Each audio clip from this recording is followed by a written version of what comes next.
আসসালামু আলাইকুম। জে&এ এগ্রোর পক্ষ থেকে আপনাদের সকলকে জানাচ্ছি আন্তরিক অভিনন্দন ও শুভেচ্ছা। মরিচ গাছের অবস্থান ও রোদ।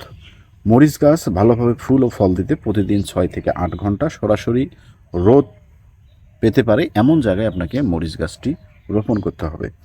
ছায়াযুক্ত বা কম আলোতে গাছের বৃদ্ধি খুব কম হয় এবং ফলনও খুব কম হয়। টব, জিও ব্যাগ বা ছোট বাগানে চাষের ক্ষেত্রে যেসব জায়গায় আপনার রোদ পড়ে সেই সমস্ত জায়গায় যদি আপনি মরিচ গাছ রোপণ করতে পারেন তাহলে সেক্ষেত্রে আপনি কাঙ্ক্ষিত ফলাফল অবশ্যই পেতে পারেন। মাটি ও সার প্রয়োগ। মরিচ গাছ ঝুরঝুরে এবং পুষ্টিকর মাটি পছন্দ করে। সেক্ষেত্রে মাটির মিশ্রণটি আপনাকে 50% মাটি, 30% পচা গোবর বা কম্পোস্ট সার হতে হবে, 10% বালি, 10% কোকোপিট হলে সবচেয়ে ভালো।